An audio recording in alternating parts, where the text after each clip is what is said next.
दिल्लीच्या राजकीय वर्तुळात सध्या एका चर्चेने जोर धरलाय. चर्चा अशी आहे की केंद्रीय गृहमंत्री अमित शहा हे देशाचे उपपंतप्रधान होऊ शकतात.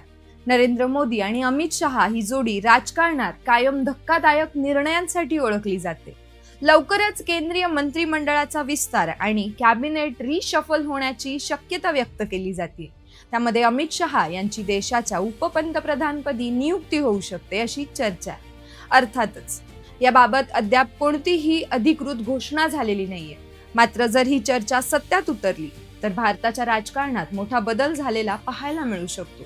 मग या चर्चेची पार्श्वभूमी काय जाणून घेऊया.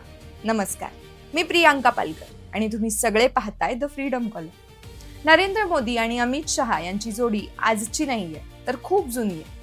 ज्या काळात ते दोघेही कोणत्याही मोठ्या पदावर नव्हते त्या काळापासून त्यांची मैत्री आणि राजकीय सहकार्य सुरू आहे. नरेंद्र मोदी जेव्हा गुजरातचे मुख्यमंत्री झाले तेव्हाच अमित शहा यांची गुजरातच्या मंत्रिमंडळात एंट्री झाली. नरेंद्र मोदी मुख्यमंत्री आणि गृहमंत्री होते तर अमित शहा गृह राज्यमंत्री म्हणून काम पाहत होते. गुजरातमध्ये झालेल्या दंगलीनंतर नरेंद्र मोदींसोबत अमित शहा यांनाही विरोधकांनी जबाबदार धरलं. त्यानंतर एक कथित फेक एन्काउंटर प्रकरणात अमित शहा यांना तडीपार करण्यात आलं होतं. या घटनेनंतर अनेक राजकीय विश्लेषकांनी अमित शहा यांचे राजकीय करिअर संपल्याची चर्चा केली. मात्र 2014 मध्ये नरेंद्र मोदी देशाचे पंतप्रधान झाल्यानंतर त्यांनी अमित शहा यांच्यावरती मोठा विश्वास दाखवत त्यांना भाजपाच्या राष्ट्रीय अध्यक्षपदी नियुक्ती केली. त्यानंतर काही काळातच अमित शहा यांची एनडीएचे संयोजक म्हणून निवड करण्यात आली. 2019 मध्ये नरेंद्र मोदी दुसऱ्यांदा देशाचे पंतप्रधान झाले. त्यावेळी अमित शहा यांच्याकडे देशाच्या गृहमंत्रीपदाची जबाबदारी सोपवण्यात आली. त्यानंतर देशाचे अनेक महत्त्वाचे निर्णय घेण्यात अमित शहा यांची मोठी भूमिका असल्याची चर्चा सुरू झाली. याच काळात भाजपामध्ये मोदींनंतर कोण हा प्रश्न चर्चेत आला. या चर्चेत उत्तर प्रदेशचे मुख्यमंत्री योगी आदित्यनाथ यांचे नाव सर्वाधिक पुढे येऊ लागले.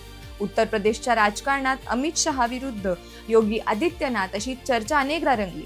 याशिवाय मोदींनंतर नेतृत्वासाठी नितीन गडकरी, शिवराज सिंग चौहान आणि देवेंद्र फडणवीस यांचेही नाव घेतले जाऊ लागले.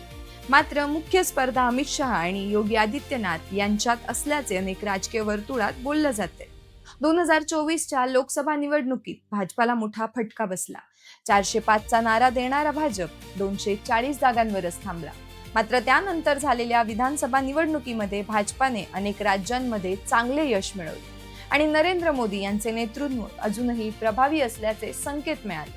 नुकत्याच झालेल्या पश्चिम बंगाल विधानसभा निवडणुकीतील यशामुळे मोदी आणि शहा या जोडीचे भाजपामध्ये पुन्हा एकदा मोठे कौतुक होत असल्याचं बोललं जातंय. आता पुन्हा केंद्रीय मंत्रिमंडळात कॅबिनेट रिशफल होण्याची चर्चा सुरू आहे. या रिशफलमध्ये काही नव्या चेहऱ्यांना संधी मिळू शकते.